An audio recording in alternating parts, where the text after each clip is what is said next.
ពីព្រោះពុទ្ធត្រាស់ដឹងហើយដល់ត្រាស់ដឹងហើយយើងទៅអភិសេក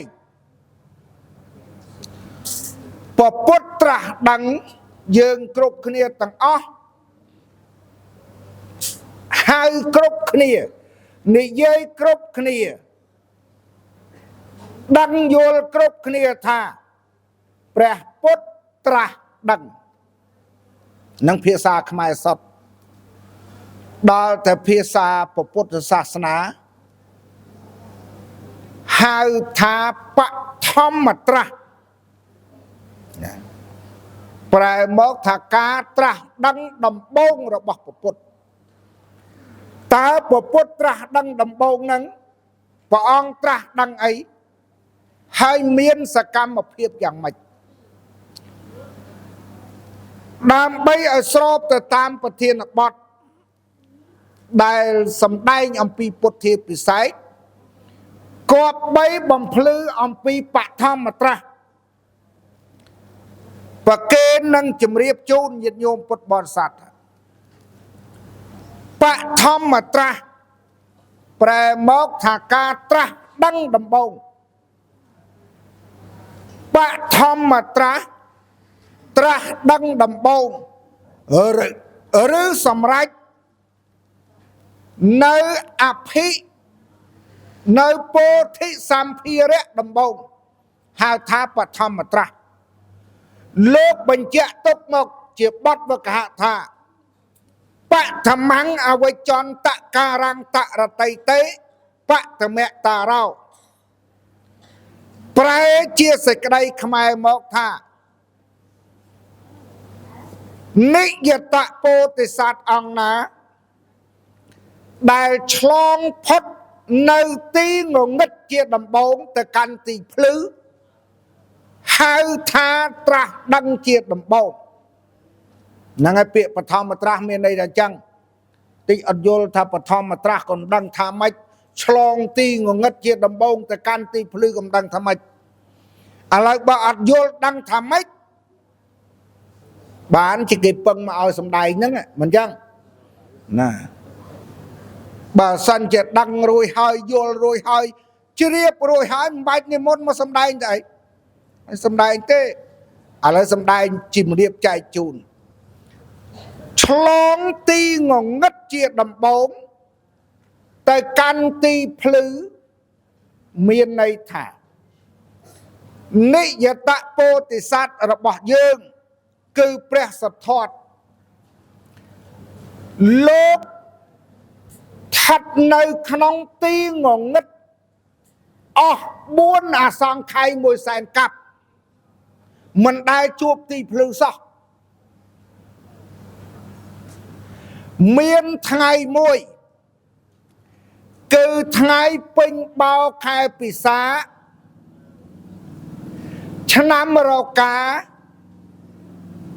ក្រោមដើមពោធិព្រឹក្សលើរតនបល្ល័ង្កនៃដែនដីពោធិគយាប្រទេសឥណ្ឌាមជ្ឈិមប្រទេសដែលត្រង់ចិត្តផែនដីយើងបដោយប៉ុន្មានម៉ែត្រទទឹងប៉ុន្មានម៉ែត្រថាយើងអត់អាចកំណត់បានទេប៉ុន្តែកន្លែងព្រះអង្គត្រាស់ដឹងហ្នឹងគឺផ្ចិតនៃផែនដីផ្ចិតយើងនៅត្រង់ណាផ្ចិតយើងវាស់មើលផ្ចិតយើងនៅចំក្រោមពោះហ្នឹងវាស់ពីត្រឹមពោះមកដល់ប្រជុំចិញ្ចើមប្រវែងណាពីត្រឹមផ្ចិតពោះហ្នឹងមកដល់ត្រឹមផ្នែកគោលក៏ប្រវែងនឹងស្មើគ្នាបានគេហៅផ្ចិតអញ្ចឹងកន្លែងដែលពុទ្ធត្រាស់ដឹងហ្នឹងគឺជាផ្ចិតនៃផែនដីថ្ងៃហ្នឹងវេលាល្អះទៀបភ្លឺមើលចាញ់ដៃឃើញខែរះឲ្យកើតមកមើលចាញ់ដៃឃើញស្រាប់តែព្រះអង្គឆ្លងផុតទីងងឹតទៅកាន់ទីភ្លឺទីងងឹតគឺអីព្រះអង្គហែលឆ្លងក្នុងទីងងឹតអស់4អសង្ខ័យ100,000 កាប់ស្រាប់តែយប់នឹងទៀបភ្លឺនឹងព្រះអង្គឆ្លងអំពីទីងងឹតនឹងទៅកាន់ទីភ្លឺឲ្យចេះភ្លឺ ច្បាស់ភ្លឺអត់ងងឹតភ្លឺគ្មានស្រអាប់ដែលភ្លឺច្បាស់ភ្លឺគ្មានងងឹតភ្លឺស្រឡះគ្មានអាប់បាលីថាឧត្តបាតិញ្ញាណังឧត្តបាតិបញ្ញាឧត្តបាតិវិជ្ជា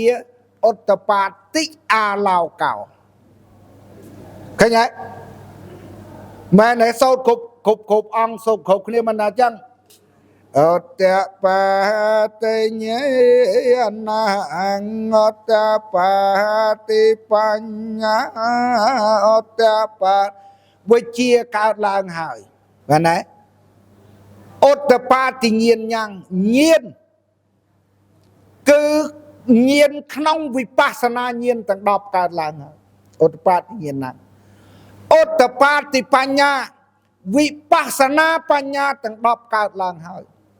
ឧត្តបាតិបញ្ញាឧត្តបាតិវិជ្ជា8កើតឡើងហើយអីវិជ្ជា8វិជ្ជាមានវិជ្ជា3មានវិជ្ជា8វិជ្ជា8នេះគឺពពុទ្ធឆ្លងវិជ្ជា8នឹងឯងគឺកន្លែងភ្លឺទីភ្លឺដែលពីដើមមកមិនទាន់បានវិជ្ជា8ហ្នឹងបាននៅក្នុងងងឹតដល់តែល្អះទៀបភ្លឺថ្ងៃពុធវិញបរមីខែពិសាខឆ្នាំរកាឆ្លងអំពីទីងងឹតមកកាន់ទីភ្លឺហ្នឹង1ទុក្ខេញាណៈ2ទុក្ខសមុទយេញាណៈ3ទុក្ខហើយនិរោធេញាណៈ4ទុក្ខនិរោធគាមនីបដិបទាញាណៈ5បពន្តេញាណៈ6បរន្តេញាណៈ7ពពៈបរន្តេញាណៈ8បដិច្ចសមុប្បាទេញាណៈឧត្តបាតិញាណังឃើញទេញាណ8ហ្នឹងកើតមានន័យថាពពេញាណៈវិជ្ជាចំណេះដែលព្រះអង្គដឹងក្នុងទីនេះគឺដឹងថាទុកមាន12កងញាណដែលព្រះអង្គទ្រង់ឆ្លងទ្រង់ដឹងក្នុងទីនេះថាតណ្ហា108ជាហេតុនាំឲ្យកើតទុកទាំង12កងព្រះអង្គទ្រង់មានវិជ្ជាដឹងថាព្រះនិព្វានដែលជាទីអស់ទៅនៅតណ្ហាព្រះនិព្វាននឹងឯងជាទីកន្លែងខ្សែមខ្សាន្តជាអ្នកឲ្យកើតឲ្យរលត់អស់ទៅនៅតណ្ហាកាលណាអស់តណ្ហាគឺអស់ទុក្ខវិជ្ជាគឺព្រះអង្គដឹងប្រកាសថាផ្លូវមាន8ដែលជាផ្លូវត្រង់ដែលជាផ្លូវគ្មានចង្ហុកដែលជាផ្លូវស្អាតដែលជាផ្លូវគ្មានទោសដែលជាផ្លូវកណ្ដាលមាន8យ៉ាងយើងប្រណិប័តតាមផ្លូវទាំង8នេះទើបត្រាស់ដឹងជាទើបសម្រេចបានជាព្រះនិព្វានកាលបាននិព្វានសម្រេចហើយអស់នៅតណ្ហាអស់នៅសេចក្តីទុក្ខផ្លូវ8យ៉ាង1គំហើញត្រូវ2ដំរេះត្រូវ3សម្ដីត្រូវ4ការងារត្រូវ5ចិញ្ចឹមជីវិតឬរស់នៅត្រូវ6កំហំត្រូវ7រំលឹកត្រូវនិង8កំណល់ចិត្តឲ្យនឹងត្រូវឃើញទេដល់តែញោមសោតដែលគុណសោតថាម៉េចសម្មាទិដ្ឋិសម្មាសង្កប្បសម្មាវាចាសម្មាកម្មន្តោសម្មាអាជីវោដល់សម្មាវាយមកគេទម្លាក់បត់សម្មាវា ម